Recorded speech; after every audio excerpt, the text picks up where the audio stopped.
They were pounding on my door, voices sharp, overlapping, dripping with entitlement. 2 months of silence, and now they stood on my porch like I owed them something. I didn't rush. I let them stew. When I finally opened the door, I wore calm like armor. "We need to talk," my sister snapped, kids clinging behind her like props. My mother's glare burned hotter than the summer sun. Dad crossed his arms, trying to look powerful. They thought they'd corner me. They had no idea they were already standing in the trap I built.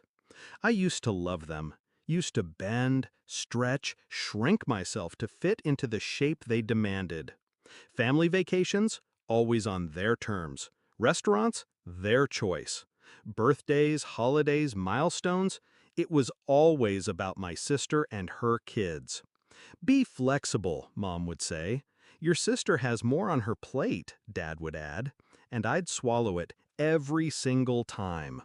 But the breaking point came this year. I had saved, planned, and dreamed about my own trip, just mine. And the moment I shared it, they told me to move it, to fit it around her and her kids' schedule. When I refused, they acted like I'd betrayed the family.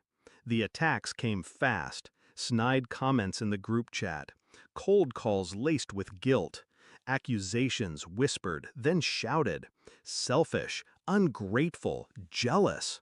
I didn't fight back. I didn't explain. I just pulled away. One by one, I muted them. Then I silenced them. Then I disappeared into my own quiet. They thought silence meant surrender. But silence is where I plan best. I started documenting. Every text dripping with cruelty. Every voicemail layered with manipulation. Every demand, every threat, every attempt to twist the knife.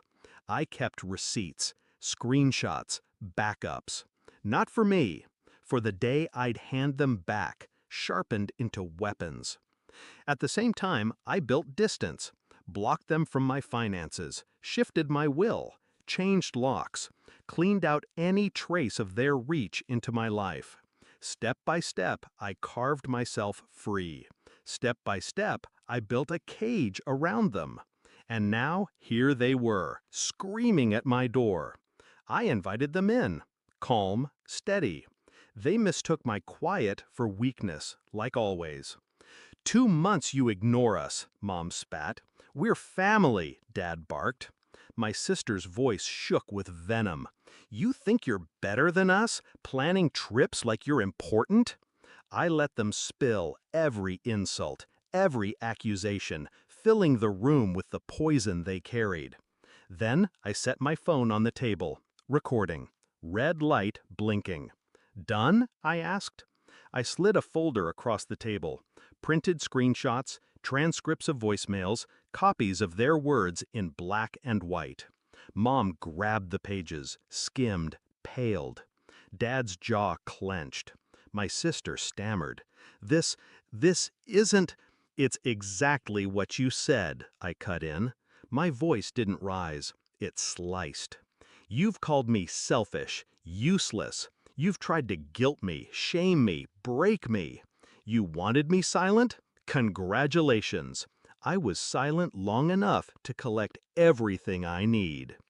Their faces shifted from anger to unease. They weren't used to the mirror being held up. "What are you going to do with this?" my sister hissed. I leaned back, steady. "Nothing, unless you keep pushing." The room froze, because they understood. Every word they had thrown at me could be turned outward, to neighbors, to friends, to employers, to courts if I wanted. Their power wasn't real. It lived only in my compliance. And now, compliance was dead. I let them sit in it, the weight of their own words pressing down. The kids fidgeted, sensing the shift even if they didn't understand it. Finally, I stood, walked to the door, held it open.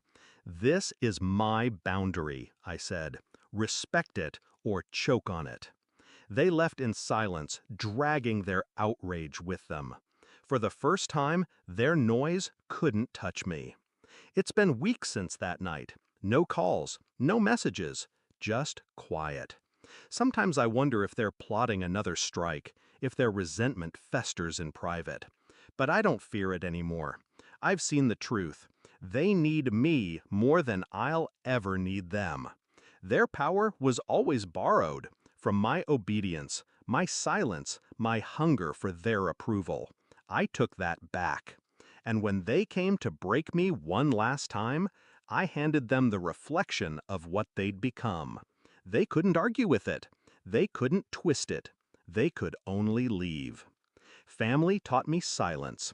I turned it into strategy. They taught me scraps. I built a feast from it. And when they showed up at my doorstep expecting surrender, I gave them a goodbye they'll never forget.